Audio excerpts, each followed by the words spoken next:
पुराने जमाने के लोगों में यही तो बुरी बात है। मैंने तो हमेशा ही पिताजी से कहा था उसे आधा हिस्सा देकर समझौता कर लीजिए, फिर आज ये नौबत ही ना आती। बेइंसाफी के साथ समझौता? हाँ भैया। देख सुजाता, ये पहले के दिन नहीं है। तू इंसाफ और बेइंसाफी की बात छोड़ दे। मुकदमे की जीत या हार सच या झूठ पर मुनासिर नहीं होती है, होती है गवाही और सफाई पर। सच्चाई के लिए न लड़कर अगर हमने बेइंसाफी के साथ समझौता कर लिया होता तो इससे अच्छा रहता। कभी नहीं, अन्याय के साथ कोई समझौता नहीं। सच की मर्यादा रखने के लिए पिताजी संसार के सामने चाहे हार गए हों, लेकिन ये हमेशा याद रखना कि धर्म और भगवान के सामने उन्हीं की जीत हुई है। हाँ, उन्हीं की जीत हुई है, लेकिन सब कुछ गंवा कर।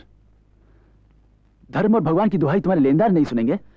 बड़े आश्चर्य की बात है सतिन, तुम धर्म और भगवान के नाम पर लेनदारों को दिलासा देना चाहते हो? लेकिन इतना कर्ज, इतने बड़े घर का खर्च, पिताजी का इलाज, दीपू और मीनू की पढ़ाई, सुजाता की शादी। भैया, अगर तुम जरा सी भी दुनियादारी समझते तो आज सच की इतनी बड़ाई ना करते। चुप रहो। क्या तुम एक अमीर बाप के लालची बेटे की तरह उसकी जायदाद का सहारा लेना चाहते थे? तुम बहुत कमजोर आदमी हो सतिन, इसीलिए बैकी बैकी बातें करते हो।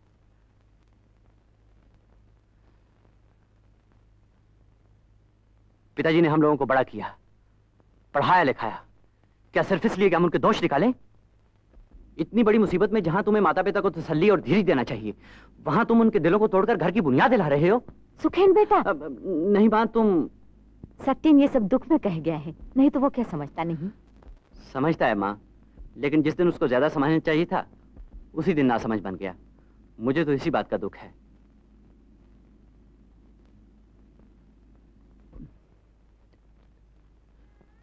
सुनो सतिन, इस तरह घबराने से तुम संसार के बोझ से पिस जाओगे। संसार से लड़ना सीखो।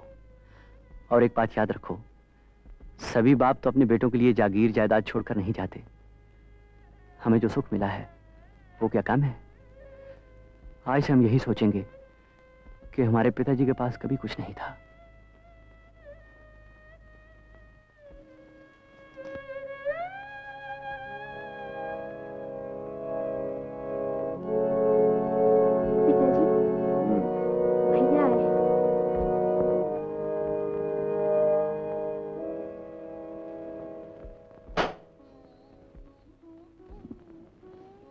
पिताजी, अभी रास्ते में हरी बाबू मिले थे, वो बिल्कुल ठीक हो गए हैं। देहरादून के गर्म झरने में नहाने से उनका बात रोग दूर हो गया है।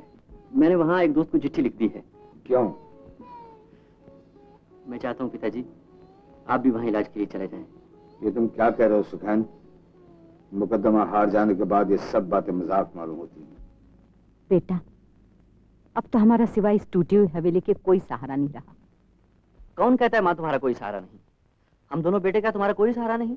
क्यों नहीं, पर इतने बड़े मकान का खर्च, कर्ज का बोझा, सत्यन की फीस, इनका इलाज, ये सब तेरे 250 रुपए की नौकरी में क्यों कर पूरा होगा बेटा?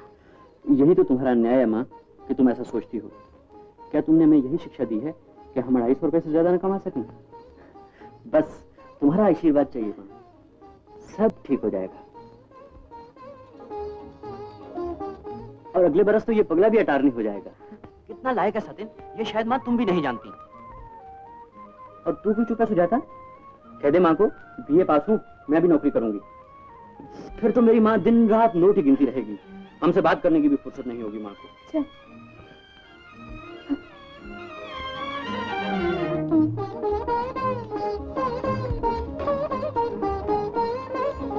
सावित्री, मेरा बेटा देखा, औलाद अगर इतनी नेक निकले तो वो माँ बाप के किसी बहुत बड़े पुण्य की निशानी होती है।